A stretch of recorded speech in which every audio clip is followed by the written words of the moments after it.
ఇక ఈ రోజు మన సూపర్ ఫుడ్ వంటిలే వైద్యశాలలో ఎంతో రుచికరంగా ఉండే శాండ్విచ్ కేక్ తయారు చేసుకునే విధానం ఏంటో చూసేద్దాం.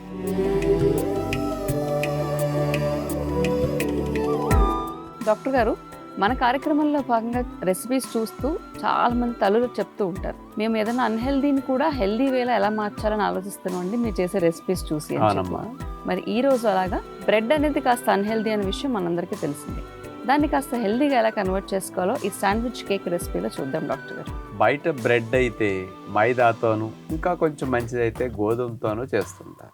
మనం అసలు మల్టీగ్రెయిన్ బ్రెడ్ను ఉపయోగిస్తాం. అంటే రాగులు, సజ్జలు, కొర్రలు, జొన్నలు ఇట్లాంటి వాటితో తయారు చేసిన బ్రెడ్ మిలెట్స్ బ్రెడ్.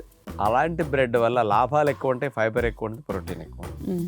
దీంట్లో కొత్తిమీరని గ్రీన్ చట్నీ లాగా చేసి ఒక లేయర్ లాగా దాన్ని రాసి మన పద్ధతిలో కచప్స్ లాంటివి తయారు చేసి దాన్ని లేయర్గా పెట్టి మరి కేక్ పైన వాడే క్రీమ్స్ ఏవైతే ఉంటాయో వాటిని కూడా మనం గట్టి పెరుగుతో చేసి ఆ క్రీమ్ లాగా అట్లా గార్నిషింగ్ చేయడానికి అన్నిటినీ హెల్దీ వేలో మనం ఎలా తీసుకుంటే బాగుంటుందో ఈరోజు స్పెషల్ వంటల క్లాసులో మీ కొరకు చూడండి. శాండ్విచ్ కేక్ తయారు చేయడానికి కావాల్సిన పదార్థాలు: మల్టీగ్రెయిన్ బ్రెడ్ స్లైసెస్ 4, గట్టి పెరుగు 1/2 కప్పు, కొత్తిమీర 1/2 కప్పు, పుదీనా 1/2 కప్పు, వేపించిన వేరుశెనగ పప్పులు 2 టేబుల్ స్పూన్లు, టమోటా సాస్ 2 టేబుల్ స్పూన్లు, పచ్చిమిరపకాయ ముక్కలు 1 టేబుల్ స్పూను, తేనె 1 టీ స్పూను, మిరియాల పొడి 1 టీ స్పూను, జీలకర్ర powder 1 teaspoon, chaat masala కొద్దిగా. ముందుగా ఒక బౌల్ తీసుకుని అందులో నీళ్లు పిండేసిన గట్టి పెరుగును వేసేసి అందులో జీలకర్ర పొడి, మిరియాల పొడి, చాట్ మసాలా వీటన్నిటిని చిలికేసి క్రీమ్ అట్లా రెడీ చేసుకుంటాం కేక్ పైన వేసుకోవడానికి.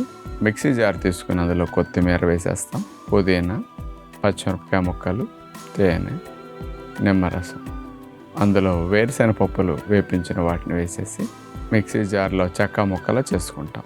మనం తీసుకున్న మల్టీగ్రెయిన్ బ్రెడ్ స్లైసెస్ని అంచులన్నీ అట్లా కట్ చేసేసుకుని ఒక స్లైస్ తీసుకుని అందులో మనం సిద్ధం చేసుకున్న ఆ గ్రీన్ సాస్ని లేయర్గా పెట్టుకుంటాం. తర్వాత మరో స్లైస్ పెట్టి దాని మీద టమోటా సాస్ లేయర్లో పోసేస్తాం. దానిపైన మరో బ్రెడ్ స్లైస్ పెట్టేసి మళ్ళీ గ్రీన్ చట్నీ, ఇంకో బ్రెడ్ స్లైస్ పెట్టేసి పైన గట్టి పెరుగుతో మనం సిద్ధం చేసుకున్న దాన్ని ఆ క్రీమ్ని అప్లై చేసేసి అన్ని వైపులా ఆ కాడుతో చేసిన క్రీమ్ని అప్లై చేసేసి చుట్టూరు కీరా దోసకాయ చక్రాలు పెట్టేసి పైన మనం ముక్కలతో గార్నిషింగ్ చేసుకుంటాం. ఇక సర్వింగ్కి బయట రెస్టారెంట్లో దొరికే విధంగా శాండ్విచ్ కేక్ సిద్ధమైంది. ఈ పుట్టగొడుగులు 100 గ్రాములు తీసుకుంటే దగ్గర దగ్గర 3-4 మైక్రోగ్రాములు విటమిన్ B12 ఉంటుంది. మనకు 2.4 మైక్రోగ్రామ్స్ సరిపోతుంది. బీటా గ్లూకాన్స్ అనే కెమికల్ కాంపౌండ్స్ ఎక్కువ ఉంటాయి.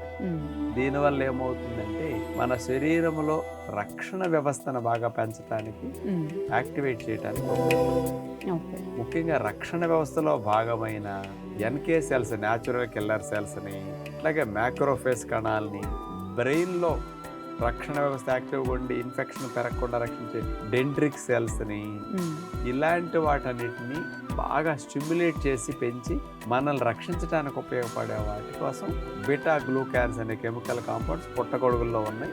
ఇట్లా ఉపయోగపడుతుంది.